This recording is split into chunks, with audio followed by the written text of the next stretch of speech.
Assalomu alaykum, hurmatli radio anglag'uchi do'stlar. Anglayotganinglar Markaziy xalq radio stansiyasining mashhur shaxslar programmasi. Men program riyosatchisi Arman Nurjan.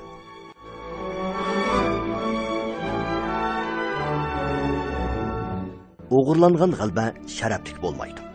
Men g'albini har qanday saxtpazlik vositalarining yordami bilan emas, balki ochiq-oshkora qo'lga keltirishim kerak.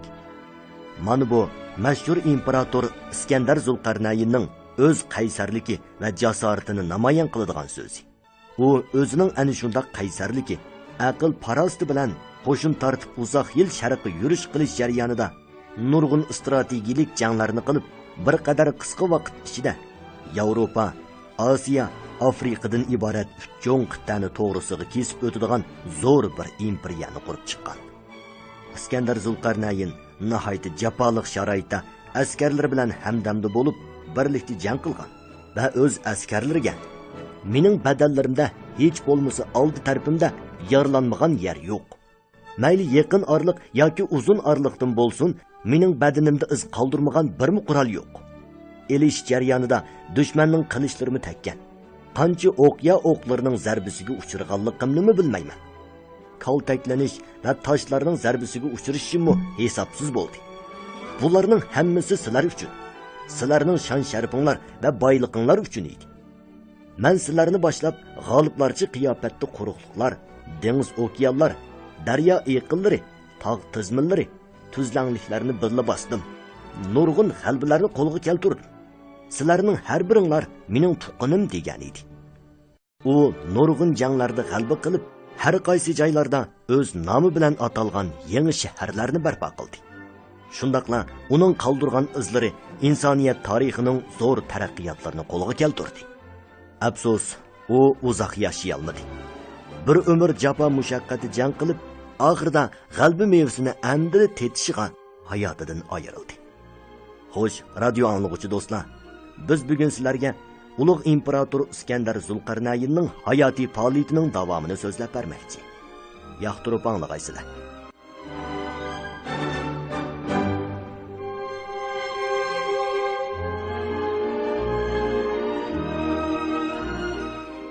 Iskandar tarix bilan falsafaga ishtiyoq bog'lab yurgan mazgillarda uning otasi Filip II zo'r qo'shinga qo'mondonlik qilib, zaminni kengaytirish qasdida yuratdi. Milodiydan ilgirki 356-57 yillari Filip II Firakiya dengiz bo'ylaridagi nurg'un shahar davlatlarini besib oldi. Milodiydan ilgirki 352 yili u yana debisliklarning taklifi bo'yicha Tebay bilan Yunon ittifoqligining muqaddas jangiga qatnashdi va fursatdan foydalanib Seraliyani besib olib, Makedoniya armiyasining oldingi qismini Yunonning shimol qismiga yetkazdi. Milodiydan ilgirki 349-yili Filip II yana Karsides yarim orlig'iga hujum qilib, muhim shahar Olenshiyosni besib oldi. Milodiydan ilgirki 346-yili Filip II Afina bilan Ferrokras shartnomasini imzolab, Afinaning shimoliy qismidagi zaminini vaqtincha saqlab qoldi.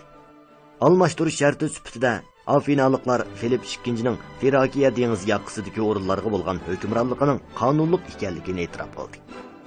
Makedoniya zamini urush jarayonida kengaydi. Makedoniyaning amaliy kuchi yil bo'yi davomlashgan urushlar orqali borgan sir kuchaydi. Iskandar o'qish bitirganda Filip II Firakiya bilan g'arbiy Yunonni besib oldi. Makedoniyadan iborat Yunonliklar nazarga ilmaydigan shimoldagi Qaqos kichik davlatda qisqagina 10 yil jarayonida dunyoni hayron qoldirarlik o'zgarishlar bo'ldi. Makedoniya armiyasi odamni hayron qoldiradigan amaliy kuchini namoyon qildi.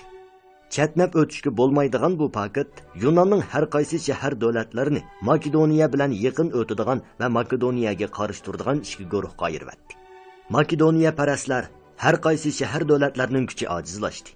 Makedoniya bilan urushish faqat mumkin bo'lmaydigan ish. Uningdan ko'ra bu kuchga tayinib butun Yunonni birlikka keltirib, ilgirki hayvasini asliga keltirish kerak deb qaraydi. Makedoniyaga qarshi tarafdagilar bo'lsa, har qaysi shahar davlatlarining mustaqilligi va an'anaviy oqsunyaklar hukmronligini saqlab qolish kerak deydi. Ikki taraf til urushi qilib, talash tortish uzilmaydi. Milodiydan ilgirki 338-yili Makedoniyaga qarshi tarafdagilar oxiri ustunlikka chiqdi Yunanlıqlar Filip II-ning uzluksiz kengaymichilik qilish qariniyatiga zodili chidab turolmadi. Ular qat'iy niyatga kelib, birlashma armiya tashkillab, Makedoniya bilan hal qilg'uch jang qilmoqchi bo'ldi. Filip II buni tepilg'usiz yaxshi fursat deb bilib, 30 ming piyoda askar va 2 ming otliq askarni boshlab, O'ttir Yunondagi Feronsiyaga ichkirilab kirdi. Yunan birlashma armiyasi Debes bilan Afina qo'shinlarini asosiy kuch qiladi. Uningdan boshqa, ya'ni Kornes va boshqa kichik davlatlar qo'shinlari bor edi. Umumiy askariy kuchi Makedoniya qo'shinidan ortiqroq edi. Qadimiy Yunan qo'shinlarining urush qilishi asosan bir xil shaklda bo'lib, qo'mondonlik qilishga qulaylik bo'lgan piyoda qismlarining to'rtchasi sepi hujum yoki mudofaa asosiy kuchi qilinadi. Otliq askarlar bo'lsa, piyoda qism to'rtchasi sepining ikki qanatiga o'rnashtiriladi.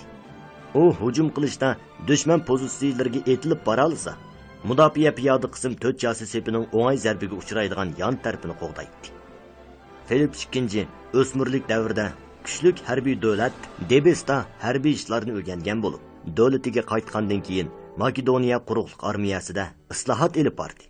Bo'libmi otliq askarlar qismining qurilishiga ahamiyat berib, otliq askarlarning kuchlik zarbadorlik kuchini joriy qildirishga diqqat qildi. Shuning bilan birga Filip II yana piyoda askarlar to'rtchasi sepidimi islohot elib berib, askarlarning nayzisini Yunan qo'shinlarining 9 inglizchasi keladigan nayzdan uzartib, 14 inglizchasi qilib, o'ng qo'lida tutishni ikki qo'lida tutishga o'zgartdi. Aslida so'l qo'lida tutiladigan qalqonni kichiklatib, so'l mo'risiga esib oladigan qildi. Shunda qilib Makedoniya armiyasi piyoda qism to'rtchasi sepining jangovarligi zo'r darajada oshdi. Qismlarning o'rlashtirishi jihatda Filip II Makedoniya armiyasining so'l qanotidagi otliq askarlarga bevosita qo'mondonlik qildi. Ilgari Paminio qo'mondonlik qilgan so'l qanot otliq askarlarga Iskandar qo'mondonlik qildi. Buning bilan o'g'lini amaliyotda butun armiyaning muavin qo'mondonlik o'rniga qo'ydi. Milodiyadan ilgarki 338-yil yozning bir kuni Makedoniya armiyasi bilan Yunan armiyasi Feroniya shahri sirtidagi bir keng yerda uchrashdi. Iskandar yo'g'on posilog'i minib, oltindek farqirab turgan do'bolg'ini kiyib, saut asqan, belida zulfiqar, so'l qo'lida otning chulvirni, o'ng qo'lida uzun nayzini tutgan edi. 2 yildan bo'yanqi hayot-mamatlik janglarda u o'zining o'smirlik, go'dakligini yo'qotgan bo'lib, chiroydan salmoqliq va iroda chiqib turadi.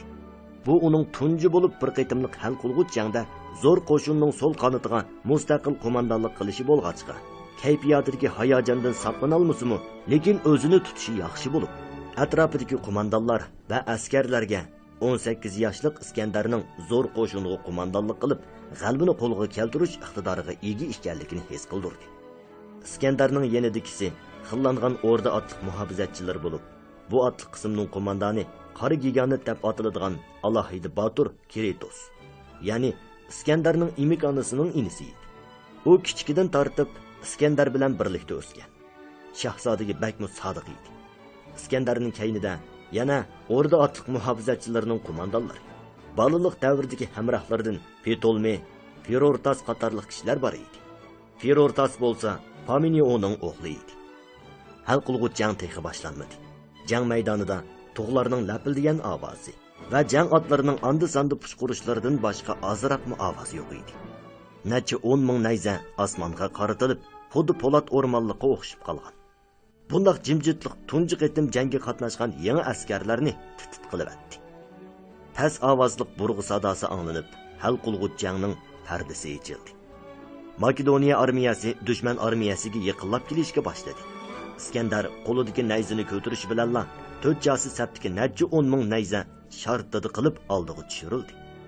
Birinchi qatordagi jangchilar tambal, bo'ylari egisi edi. Ular nayzalarini qo'sh qo'llab tutqunicha olg'a ilgariladi.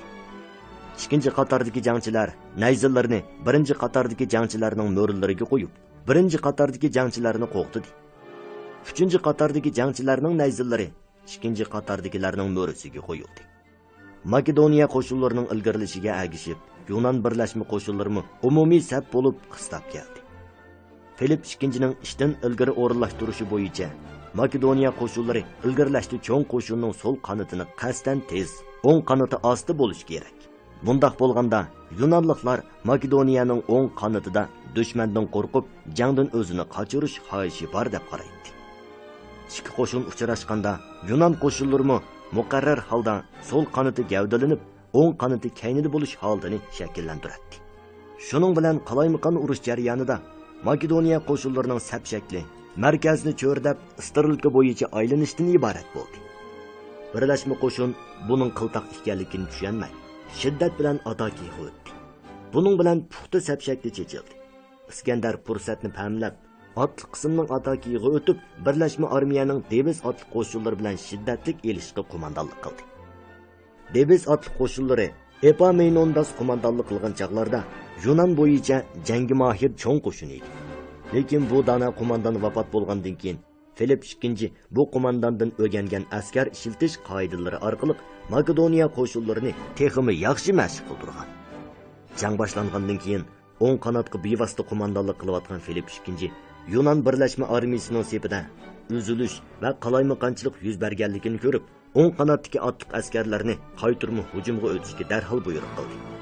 Uning qarshisidagi Afina otliq askarlari texi bayli shiddat bilan jang qilyotdi. Hamda ular Makedoniya armiyasi so'l qanotining birlashma armiyaning yon taraf orqa sepini buzib yetadiganligini nadin bilsin. Hamda Filip II otliq qo'shinlarining qaytirma hujumga o'tishi bilan Afina qo'shinlari chekinishga majbur bo'ldi. Filip II g'alba siri qo'g'lab zarba berdi. Markaziy sapmo fursatdan foydalanib ilgariladi. Shunda qilib, nurg'un shahar davlatlardan tashkillangan birlashma armiya sepini Makedoniya qo'shinlari uch tarafdan qo'rshib oldi. Ammo birlashma armiya buning bilan tarmar bo'lmay, jang yanada shiddatli davomlashdi. Bo'lib bu Debis qo'shinlari Batur va Qaysar bo'lib, Iskandar qo'mondonligidagi o'rda muhofizatchi qo'shini bilan qonliq jang qildi. Iskandar boshlamchilik bilan jang qilib, dushmanlarga bir-birlab nayza sanjib, otdan do'malatdi. Uning yenidagi general va askarlarimi o'limni unutgan holda shahzodani qo'g'di. Jang maydonida qilich nayzlar valildab, qonlar chechildi. Hamma yer jasadlar, buzilgan va sungan nayza dubulg'alar bilan to'ldi. Vaqtning o'tishi bilan Filip II Debisda o'rganib taraqqiy qildirgan jang texnikasi rol o'ynadi. Makedoniya qo'shinlari uch taraflab hujum qilish ostida birlashma armiyaning asosiy kuchi bo'lgan piyoda qismlari bir-birlab parchalanib tarmar qilindi va yo'qotildi. Afinaliklar oldi bilan jang maydonidan qochib ketdi. Debisliklarmi qo'shinining mag'lub bo'lganligini ko'rib, kurash irodasi suslab, kaynidilla tarmar bo'ldi. Yunon birlashma armiyasi sepidan yo'qotilmaganlari orqa-orqadan taslim bo'ldi. Makedoniya armiyasi umumyuzlik g'alabaga erishdi. Bu qitimqi jang Iskandarning tashkillash iqtidori va qo'mondonlik qobiliyatini to'liq aks ettirdi. U qo'mondonlik qilgan so'l qanot qo'shin hal qilg'uch jangda birlashma armiyaga qaqshatquch zarba berib, g'albaning hal qilg'uch jangda qo'lga keltirilishida muhim rol o'ynadi.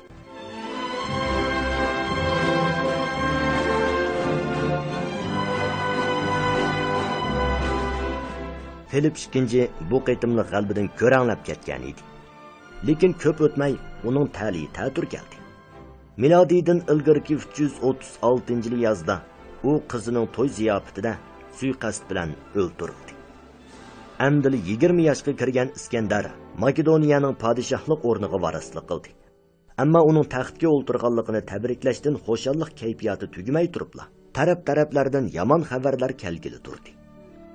Filip II bo'ysundirgan Yunon shahar davlatlari kayni-kaynidan mustaqillik jakarlagan.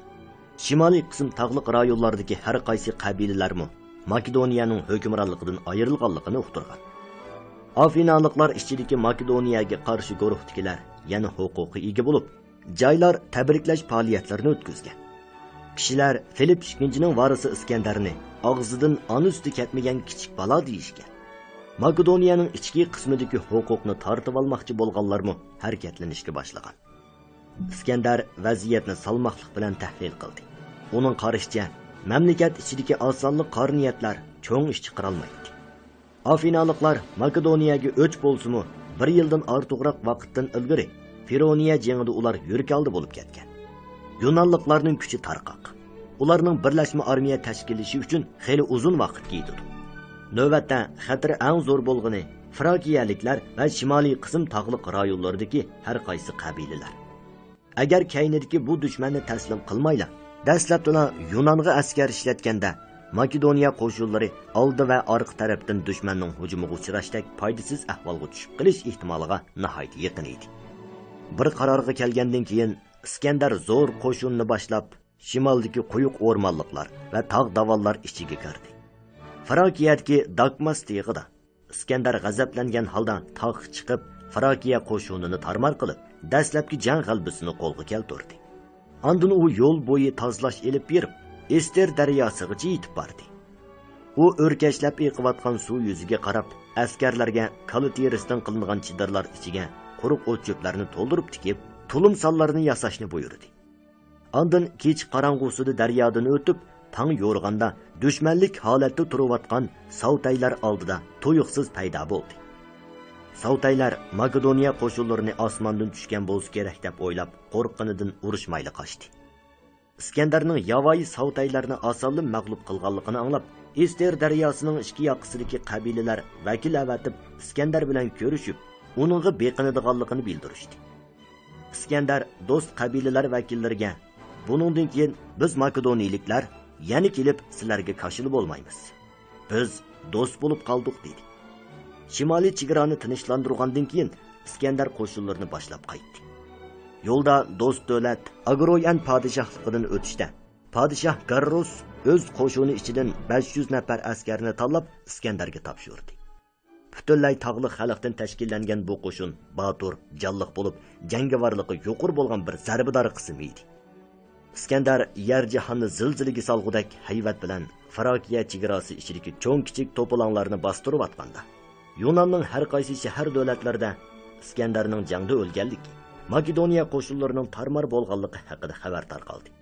Bu xabar orasalda bo'lib ko'zitib turgan Yunonliklarga zo'r ilhom bo'lib, oldirash harakatlanishga boshladi. Tebayliklar avval isyon ko'tarib, shahardagi Makedoniya amaldorlarini o'ldirib, shahar sirtidagi Makedoniyaning turishlik qismini yo'qotdi. Iskandar oldi bilan Tebay osiylarining isyonini bostirishga bel bog'ladi. Chunki u Yunonning har qaysi shahar davlatlarining hamma yeri quruq o'tinga o'xshash ekanligini, agar o't ulg'aysa, Makedoniyaning Yunonda uzun muddatlik urush ichiga petib qoladiganligini biladi. U cho'ng qo'shinni yetaklab, jiddiy turda 2 hafta yo'l yurib, odamzodsiz tog' o'rmonlarini kesib o'tib, tuyuqsiz Debis zaminida paydo bo'ldi. Qaysar Tebayliklar Iskandar qo'shinlarining tez suratidan intayin hayron qolgan bo'lsa-mu, lekin hargiz tiz tukish niyatida bo'lmadi. Shaharga hujum boshlandi. Makedoniya qo'shinlari bir buyruq bilanla boturlik bilan shot qo'yib, sepilga yamishishga boshladi. Tebayliklar yuqoridan o'qya etish, toshlarni etish orqali Makedoniyaliklarning hujumini kayni-kaynidan chekindirdi. Iskandar o'zining muhofizatchilar qo'shiniga sepil ustidagi dushmanlarni yaqin orliqdan etib, sepilga qilinayotgan hujumni to'sishni buyurdi. Ko'p o'tmay muhofizatchilar qo'shinidagi necha 10 o'qiyachi dushmanning o'qida yiqildi. Iskandar jiddiylashib, o'zining zarbador qo'shini Agroyalliklarni hujumga o'tishga buyurdi.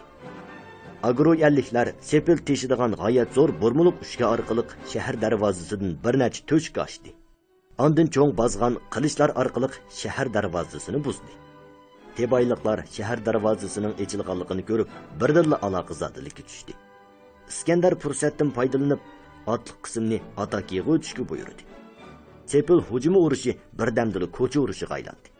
Oldirab tenapli urushga qatnashgan Tebayliklar nadimi Makedoniyaliklarning raqibi bo'la olsin. Ko'cha urushi birdamdili yana qirg'inchilikka aylandi. Urush oyoqlashganda Tebayliklardan o'lgan va yaralanganlar 6000 kishiga yetgan edi. Shaharni Makedoniyaliklar o't yiqib ko'ydirib atdi. Dushmanning kuchlik harbiy kuchi oldida Yunonliklar bo'ysundi. Afina aholisi 10 nafar obro'yliq mo'yizbitni Iskandar bilan ko'rishtirib, uning Afina shahriga kelib mehmon bo'lishini qarshi oldi. Yunonning boshqa har qaysi davlatlarimi kayni-kaynidan uniga itoat qiladiganligini bildirishdi. Iskandar qudratli Persiyani beqindirib, dunyoga xo'jayin bo'lish uchun Yunon bilan ko'p dushmanlashishni xohlamadi. U Yunonning har qaysi shahar davlatlariga do'stlik pozitsiyasi bilan muomala qilish orqali har qaysi shahar davlatlarini o'zini qo'llaydigan qildi.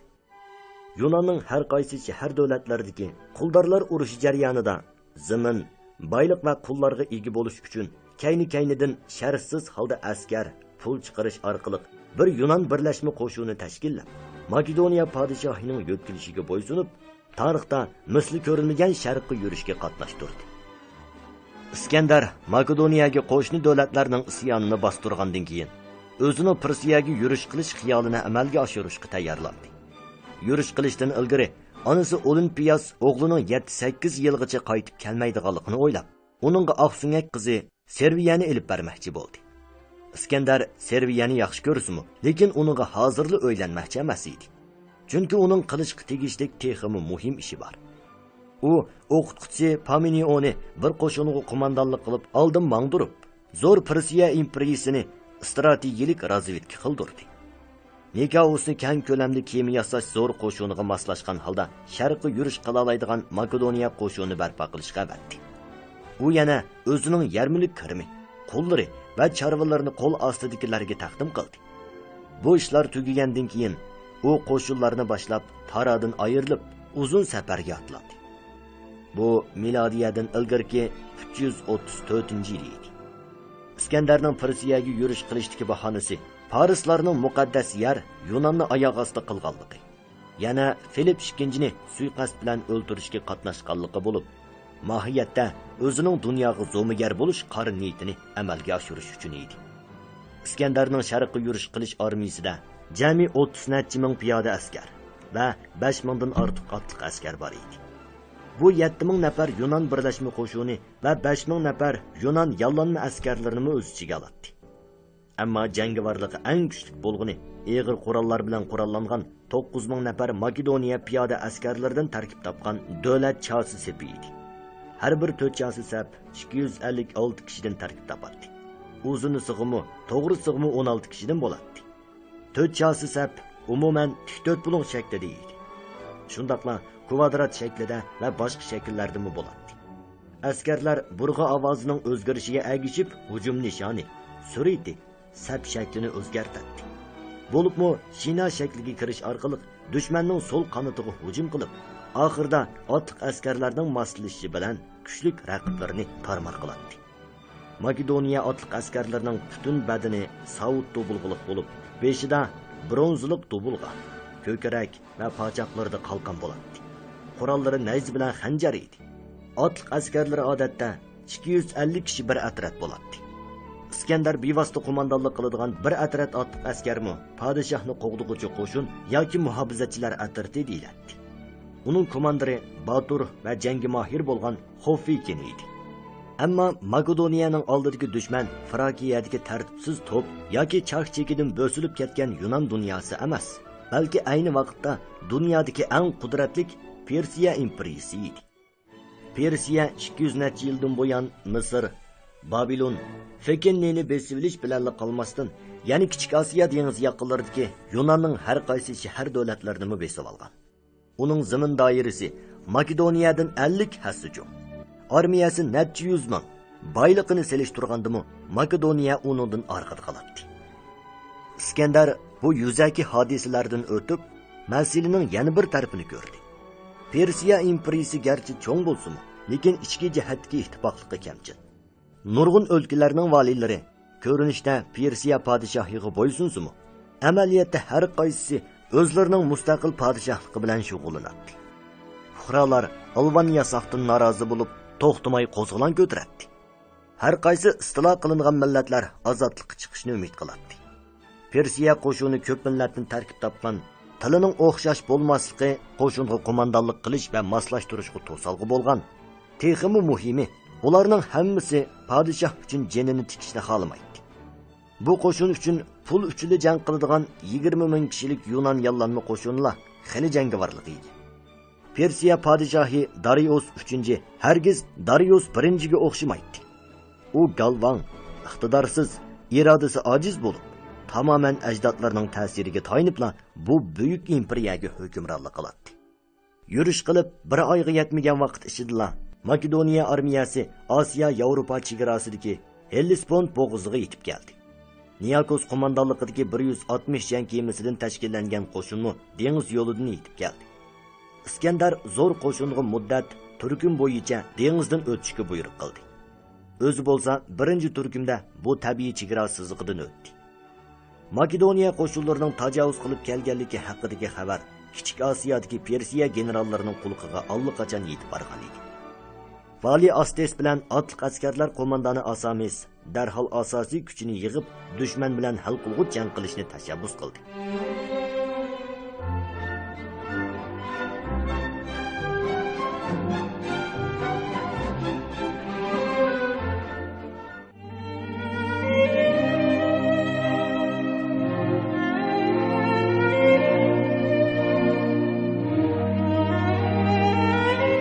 Bu tarixlar sizning va bizning turmushimizga o'xshash oddiygina turmushdan putilgan.